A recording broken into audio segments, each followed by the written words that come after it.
हर जिले में 12 तारीख को हमारी बात ये भी है कि ये खेती जिसके संरक्षण में हो रहा था कौन विधायक भारतीय जनता पार्टी में। जिला कांग्रेस कमेटी के तीनों अध्यक्ष दुर्ग ग्रामीण, दुर्ग शहर और भिलाई अध्यक्षों ने दुर्ग जिले के समोदा झेंझरी गांव में अफीम की अवैध खेती को लेकर भाजपा सरकार को घेरते हुए सीधे आरोप लगाया है कि भाजपा सरकार और प्रशासन के संरक्षण के बिना अफीम की खेती करना संभव नहीं है।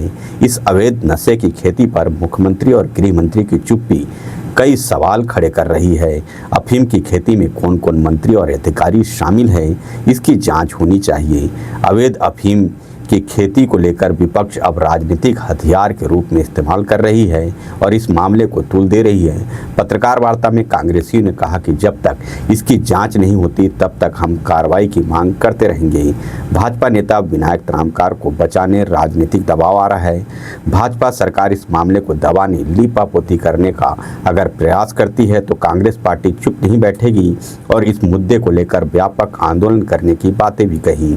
देखिए, समोदा गांव में अफीम की खेती 10 एकड़ के आसपास में खेती हो रही थी। विनायक ताम्रकार और उनके परिवार के द्वारा जो खेती हो रही थी उसी के लिए आज हम लोग ने प्रेस कॉन्फ्रेंस रखे थे। बहुत सारे चीजें ऐसे, बहुत सारे मुद्दे ऐसे जो अभी भी अनसुलझे हैं कि कोई भी आदमी अगर खेती करता है तो खेती करता है, अगर धान की खेती, कपास की खेती या मक्के की खेती करता है तो गांव में बोलते हैं रखवार रखते हैं, कोई बाउंसर नहीं रखता। और बाउंसर वहां पे रखा गया था। विनायक ताम्रकार का ये कहना है कि ये जमीन मेरा नहीं है, ना मेरी बहनों का है, ना मेरा किसी का नहीं है। आप एक दिन पहले ये बोलते हो कि मेरी बहनों की जमीन है, दूसरे दिन बोलते हो मेरा कोई बहन नहीं है, तीसरे दिन उनकी बहन आती है और बोलती है कि हमको वहाँ विगत 3-4 सालों से, जब से हमारा पिताजी का देहांत हुआ है, मधुमती और प्रीति बाला उनकी बहन का, तब से हमको उस खेत में जाने विनायक ताम्रकार नहीं देता। तो ये सीधा सीधा साबित होता है 100% कि ये खेती जो है विनायक ताम्रकार के माध्यम से ही हो रहा था। और बड़ा तार इससे जुड़ा हुआ है, नेशनल है, इंटरनेशनल तार इससे जुड़ा हो सकता है कि आखिर इतनी बड़ी खेती ये कर रहे थे तो आखिर इसको खपाया कहाँ जा रहा था, बेचा कहाँ जा रहा था। और होली के 2 से 3 दिन पहले कंटेनर में चिट्टा निकाला गया है, ये भी बात पता चला है। कंटेनर के माध्यम से उसको ले जाया गया है।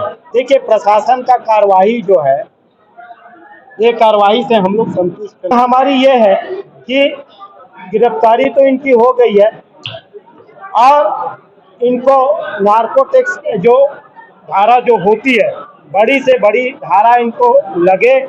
दूसरा ये है कि उनके परिवार में वो शामिलात जमीन था, एक ही आदमी को, एक ही विनायक ताम्रकार को ही अपराधी क्यों बनाया गया, जबकि वो शामिलात खेती होती थी। विजय ताम्रकार और एक भाई और थे उसमें, उनको गिरफ्तार क्यों नहीं किया। रिपोर्ट दिया गया है, रिपोर्ट पूरा आया नहीं है। वो 7 करोड़ 88 लाख का जो मूल्य दिया जा रहा है वो उससे हो सकता है 10 गुना का होगा। इनने बोले थे कि हम एक एक फल का सर्वे करेंगे, एक एक फल का मूल्य निकालेंगे, उसके बाद हम रेट का आकलन करेंगे, जबकि फल का मूल्यांकन ही नहीं हुआ। और मूल्यांकन होने के पहले 7 करोड़ 88 लाख का आप बोलिए, तो हम उनके जो जांच है उससे सहमत नहीं है।